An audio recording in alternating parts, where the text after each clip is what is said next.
Welcome to STL City Showdown. I'm AJ, and joined with me today is the Easter Bunny. If you guys are listening and not watching, he is literally wearing a bunny costume. He might be a furry, I don't know, but we'll decide on this episode of STL City Showdown. That's right. We all gotta have a thing, AJ. So, Mr. Bunny, how was the game? Not great, not awful. I would say more like an old Cadbury Easter egg. Like, it's just there. You don't want to eat it, but it's kind of pretty to look at. Yeah, but you went to the game and you got cheap tickets, right? Yeah. So I make a habit, almost a game of watching ticket prices throughout the week, and when they get to a certain point, that's when I really start refreshing. And we are actually at a family Easter event today, and I'm refreshing, and it's raining outside, and I'm seeing tickets at like $25, $23. And tickets for the supporter section are always cheaper. And they dropped down to $17. And I looked at my son, I said, "Do you want to go?" And he's like, "Yeah, I want to go." And so I snatched up 2 tickets for $17 a piece for the supporter section. And my wife isn't really a fan of the supporter section, so I waited. And about 5 minutes later, tickets for another section went up for $17. And I ran over to her. I was like, "Do you want to go? These are, they're cheap." And she said, "Yeah." So like we all went. We went $17 a piece to go to see a major league sport, and it really didn't rain while we were there. So like, yeah, I think I got my money's worth. I struck when the pan was hot and got the cheaper tickets as I could, and yep, we went. It was fun. So wish a win would have happened, but I'm not going to say at least we didn't lose, but we were there. It was cool to be there in person. I can tell you that being there in person in the supporter section is a fun experience when the team is attacking to the supporter section, but being in the stand, watching the game when they weren't, I appreciate that. So like, I think I would like to be able to have that flexibility of being in the supporter section, but also being a chance to go have a seat. It's like watching it in person, but on TV up there. It was really cool to see that. I was all the way at the very top row. It was really cool. Now, how do you feel about these ticket prices going down? I mean, I'm kind of thinking, okay, is it just that it was rainy? Is it that our team isn't doing so hot? Or is kind of the new car smell fading off? Yeah, I think that the team was in first place in scoring 2, 3, 4 goals a game. These tickets would have been $50. I think we were playing the number one team in the West. I think that was a no-brainer. It would have been a really exciting match. But we're now 3 seasons in. This team isn't doing the greatest. It is April. It was rainy. And I just don't think the excitement is there. And I can tell you a little anecdote. As soon as I bought the ticket at this family meal, someone close to me heard that I was buying them, and he announced that he had tickets and he wasn't sure if he was going to go. And I was like, well, you can go. Asked him where his tickets were. In the Ultra Club. And I was like, wait, what? He said that his company gave them tickets to go, and he wasn't sure if he was going to go. I found out later that he decided he wasn't going to go. So think about this. In tickets that are inside, top tier tickets that's climate controlled, and you still weren't going to go. And this is a younger guy. He's in his early 20s. And so you have someone who is in that prime, demographic for the soccer team, and they weren't even sure if they're going to go use free tickets. That's it. So that tells you what the excitement level is on this team right now. Speaking of emotions and excitement, our first game for this evening is Emotions, basically Inside Out. If you've seen the movie, we're going to go with this one again. And I think what's kind of nice about this particular game is it kind of forces us to explore a wide range. So we can't just say all bad things. We can't say all good things, especially this game. I think this was definitely some pros and cons, pluses and minuses, good and bad. Let's start with the first one. We'll start with a semi-negative emotion here, anxiety. What comes to mind with anxiety? I think just watching this team get to the final third gives me anxiety, because at this point, I'm certain that we're not going to score. and it just makes me anxious watching this team. I think that's it. I think that's whenever I am watching this team about to score, that's what gives me anxiety. What about you? I think that's a good question. I think the anxiety from this game is maybe a little bit of hopium from this quote unquote moral victory because we went against Vancouver, which is the top of the supporter shield. They scored a lot of goals, and somehow we held them to shutout. We didn't score any goals. Of course, there was the whole, offsides thing, which we'll talk about at some point here. But I guess I have a little anxiety because I'm like, okay, I feel like this team is better than we were the first, like, let's say 4 games. Because the first 4 games, we had a great defense for the most part, right? Right now, with this game, I saw a great defense as well. Or at least I felt pretty comfortable with this defense. But the big difference is like some of our later games, I felt like we had at least some offensive movement. So I kind of feel, and I was kind of telling our buddy who didn't join us today because he had some master's schoolwork, educating his brain, Andre. And I basically said, man, I feel like we've actually improved. Has like Olaf perhaps, maybe learned his lesson and maybe he needs to put more offensive players out there instead of 5 center backs? Maybe. I just have like a little anxiety. I'm like, okay, I'm a little hopeful here, but I'm a little anxious about this.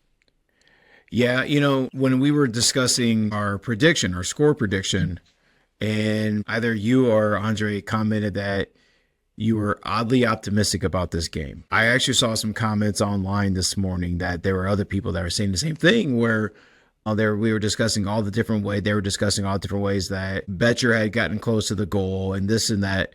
And like, I was like, yeah, don't fall for it. Like, I don't imagine, I couldn't imagine we were going to score more than 1 goal. My son, we asked on the way there, I asked all the family members, how many goals we scored tonight? And my son, 16 years old, was like, we're going to score 3. I was like, but I don't know how we're going to do that. And then my wife and my daughter were both like, we might score 1. I was like, yeah, I think we'll do 1, but not 3, man. Yeah, so that's that optimism that's going to kill you every time. Here's another anxiety for you.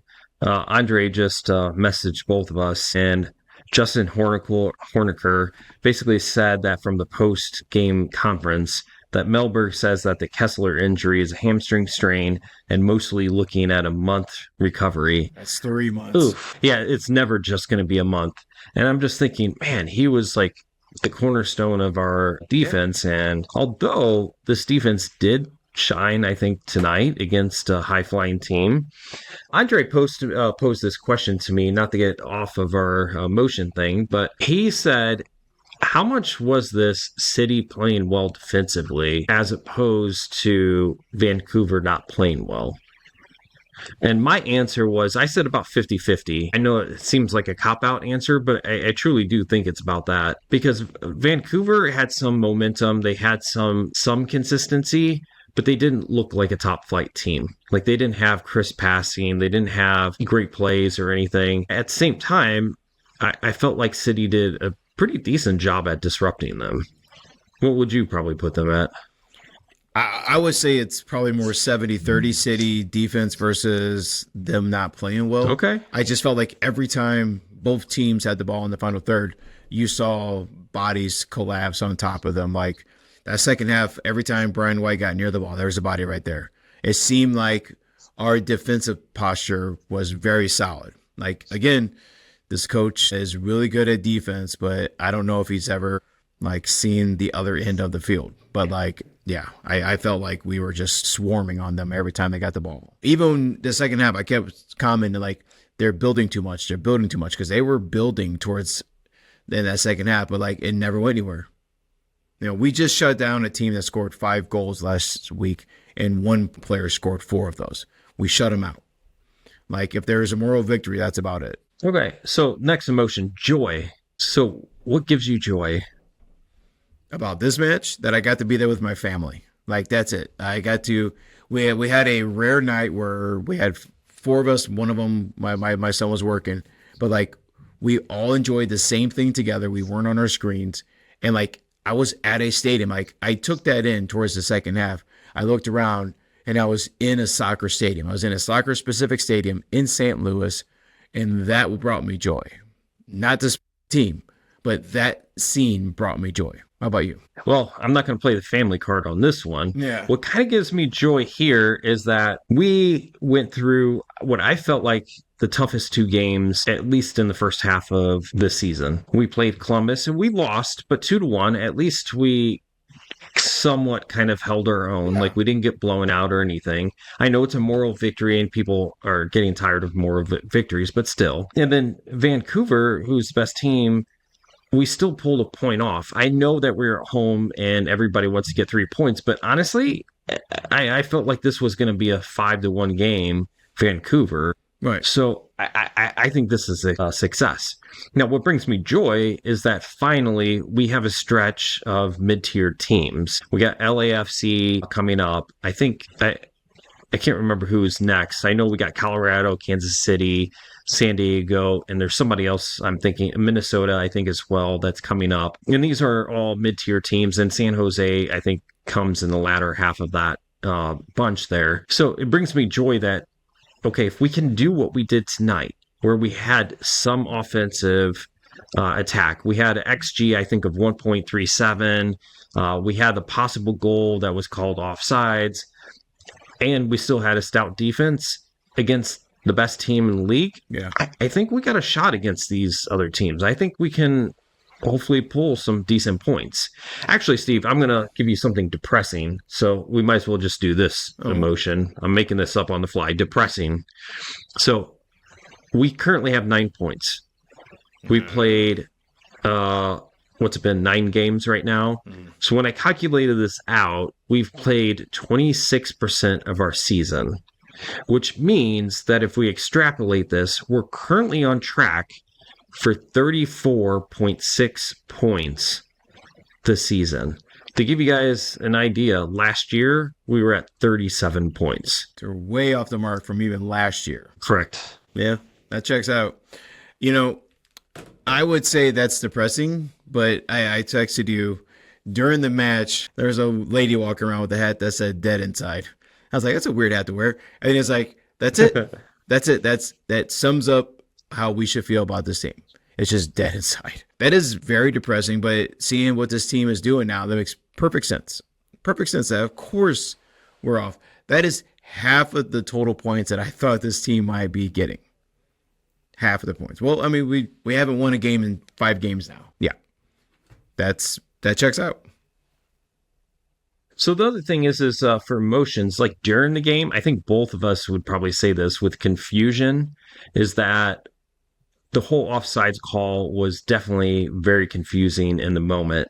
And Andre had sent us a message. Justin Horniker also said, response from the pro on VAR recommending the offsides review. He basically said that the defender in question made an instinctive stretch or reach for the ball, which resulted in limited control of the ball. While this was a deliberate action by the defender, by law, this is considered a deflection and not deliberate play.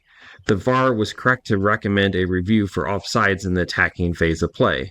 The referee was correct to accept the recommendation and disallow the goal. So I would say that there was a lot of confusion, but I just wanted to read this off in case somebody didn't see this tweet, because this was definitely a frustrating part of the game, because we were like, finally, we had a beautiful goal. That was a great goal. I mean, we just had great cross there. We had great goal.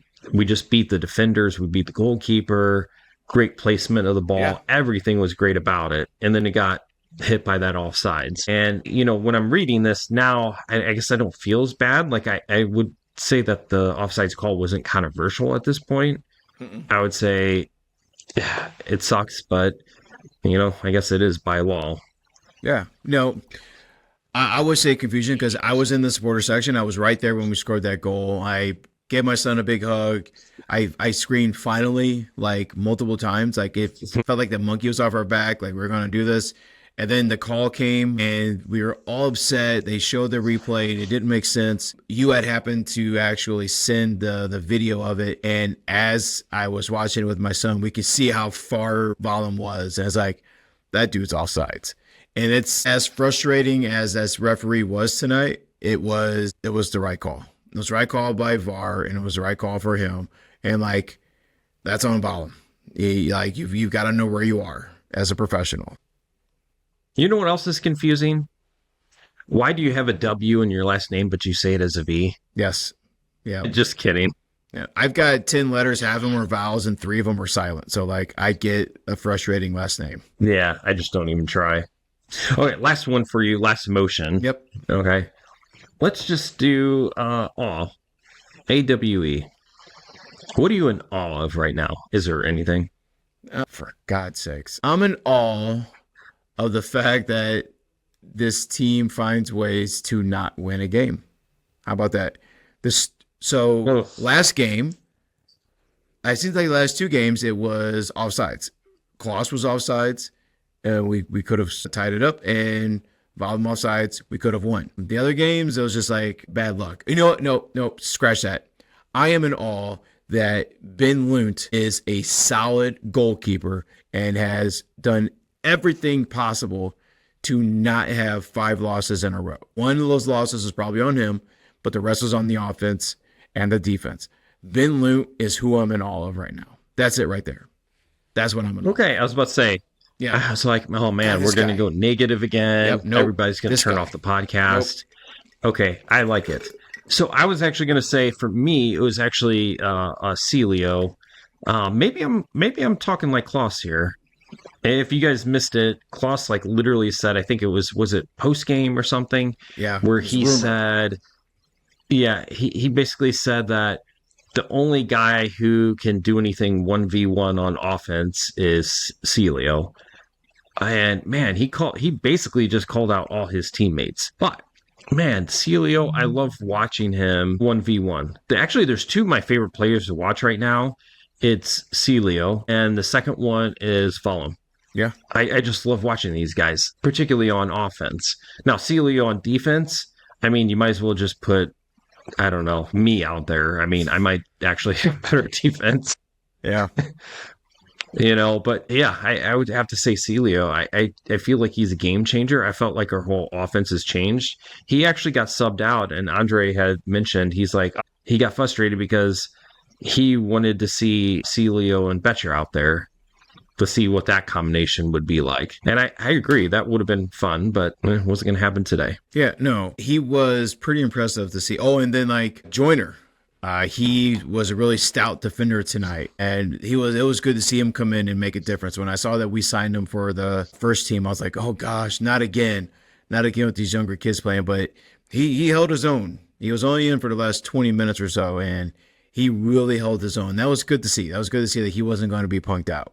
That's good. I'm in awe of the fact that the fans and the stadium were on number 18 for Vancouver. I couldn't tell you this guy's name, but I can tell you what that acting job he did when he rolled around. And it was just, he was on the ground for like a minute, it seemed like, just acting like his arm fell off or something. And he hopped back up, and he was immediately, that cat got booze. Every time the ball came near him, he was getting booed. And my wife was like, I like the pettiness. And I totally agree with her. I dug the pettiness. Like every time I got anywhere close to it, he was getting booed. So I was in awe of the fans supporting the team like that. That was good. I agree. You didn't get to see this on TV. I can't remember which player it was, but this was well before the incidents you were talking about.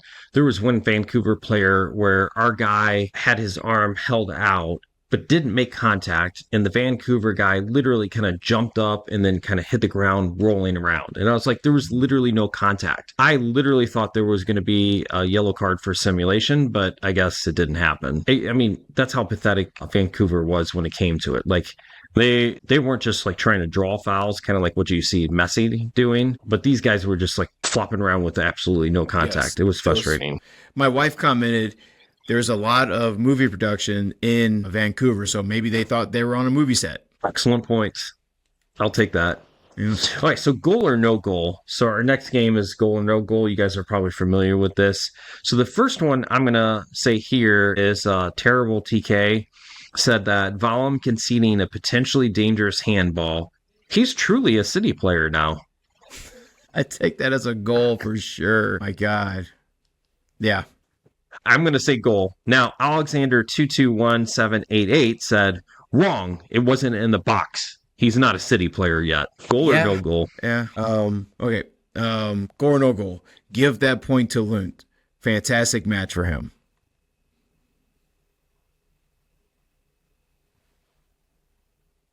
I thought he did okay. I don't think he got challenged that much this game. It's not like he was making these amazing saves. I'm not saying he didn't have the talent or he didn't play well, but I felt like our defense, like our back line, earned it more than the goalkeeper on this one.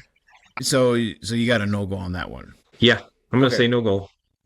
I'm gonna go goal because being there in person, he seemed to put his body out there like a Berkey would do for a lot of plays. And like there was one corner where he jumped up, and because he's so tall, he was able to scale up, and a defender actually got in his way, and it probably should have been a red because he definitely interfered with the goalkeeper. Like he put his body out there and had a hard flop, and if he doesn't make that, they probably have a pretty good shot. And there were a few other instances like that where, yeah, he didn't have like 3 or 4 shots right on him for the game, but like he made those small things and seemed to make a big difference to the match. So yeah, so I'm gonna go on that one. John Delve on Reddit says, I don't know about you guys, but I think we should start prioritizing scoring goals, goal or no goal. I'm going to say goal. Although, in my opinion, Olaf in the last 2, maybe 3 games has started to move to more of an offensive roster. Yeah, And he has moved from more defensive players. I think we're going in the right direction. Now, again, kind of like what I said with the anxiety emotion, I feel like we're moving that direction. The question is when we play these mid-tier teams, do we start scoring 1 to 2 goals per game? Or is this all just, false hope? it's just who we are. Right. So I would say goal, of course, we got to start scoring goals. We're not going to go anywhere. We're not going to get 3 points ever again, and actually win. We're just going to draw out at best. Yeah. Yeah. How about this one? I like this one. I felt this in the match. So from Varric, finally, we have energy again. Despite our mistakes, there was clear hunger tonight. Goal or no goal? Take it. The team was playing with an edge.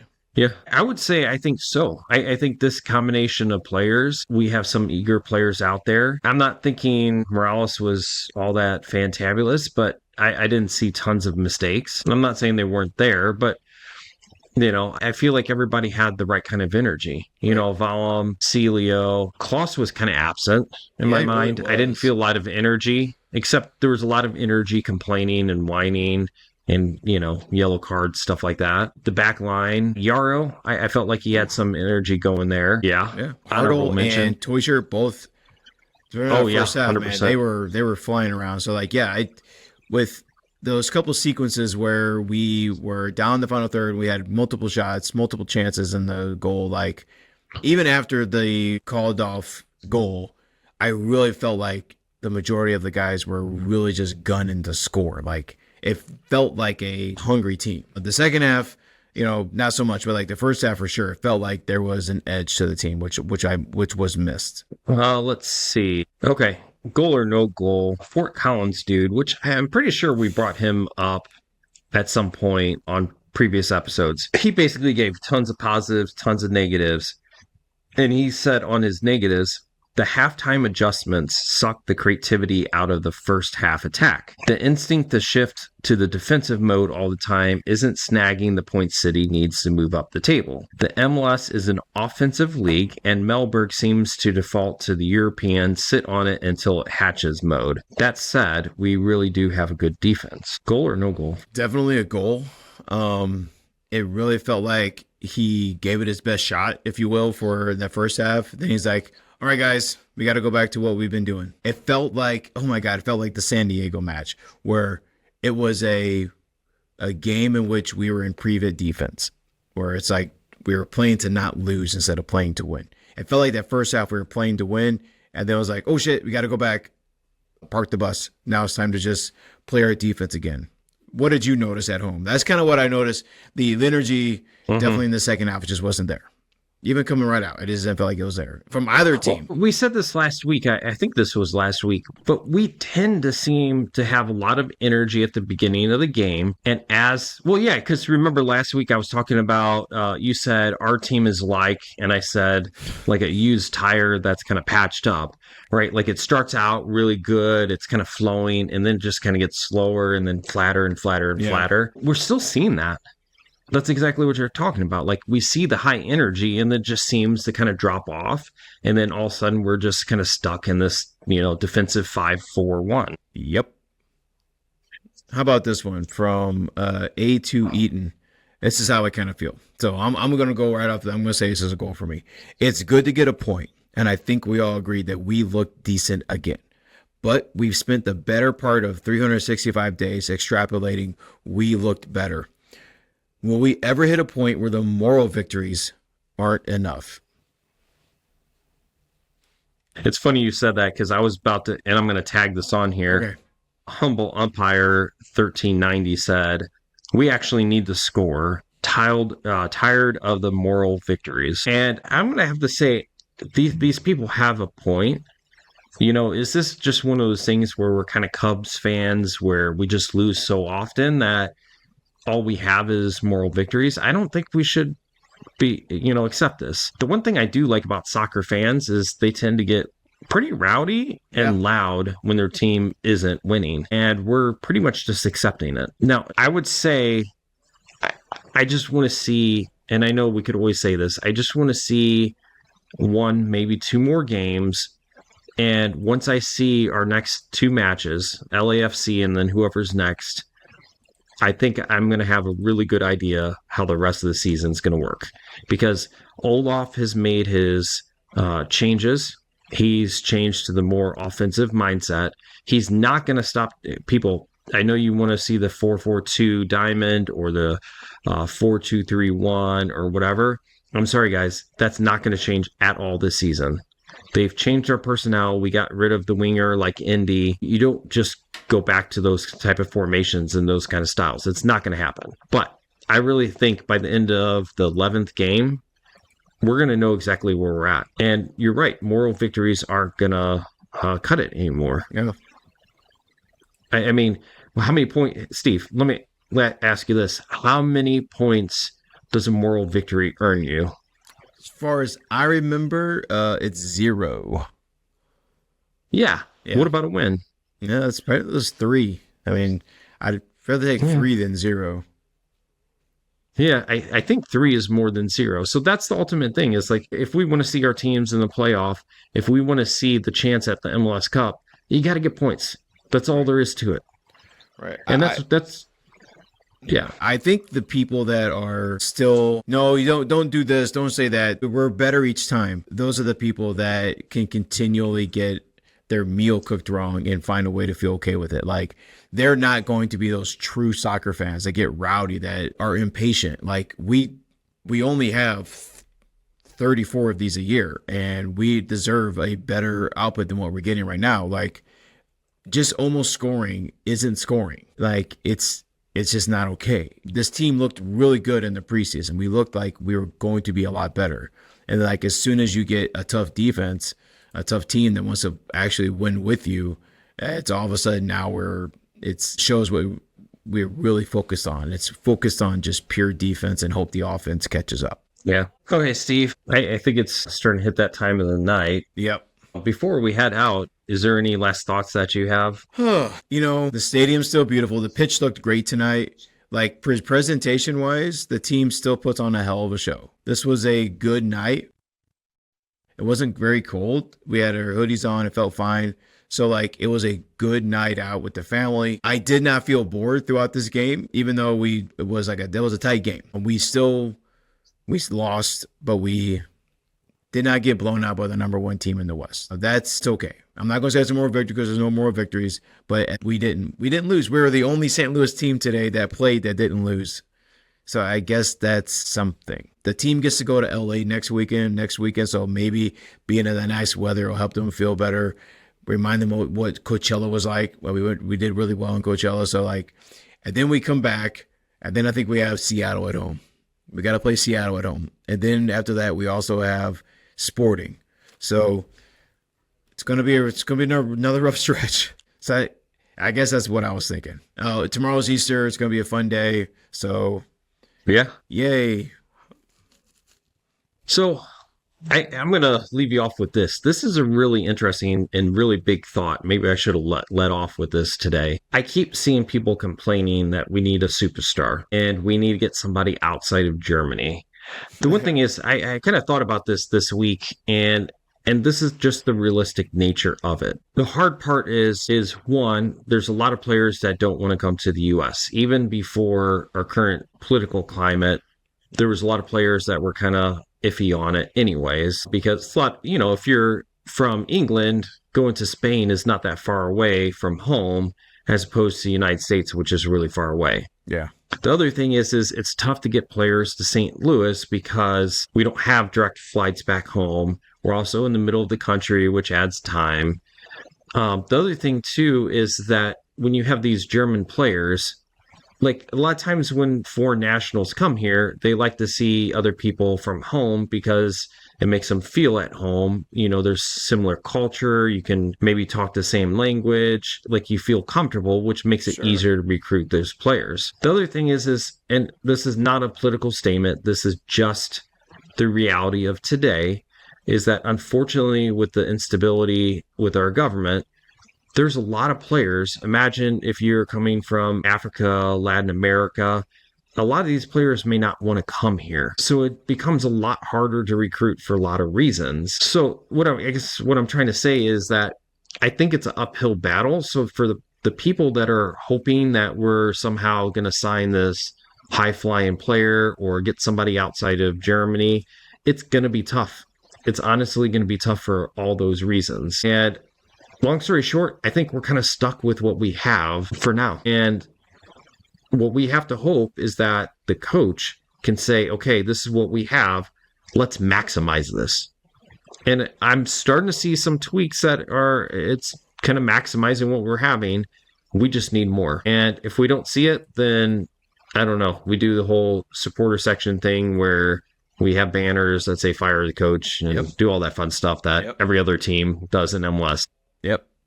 It's going to have to. That's the only way it's going to change. So, whew. This is a fun one. I know. Well, next week, hopefully we win and we have some really fun stuff to talk about and everything's all happy and jokey. It kind of gets tiring when we keep tying and losing. This is last year all over again. But worse. 34.6. We're tracking. How are we getting worse? Yeah. All right, Steve. Let's head out. All right, guys. So, wasn't exciting. But you know what? We get to watch soccer in St. Louis. We are a 4-sport team again. Woohoo! So, let's bring it out. Let's all come together and let's put our hands in the air, stand up, high-five your child, throw something. If you have something close to you, stand up and say, "Offer City, baby!"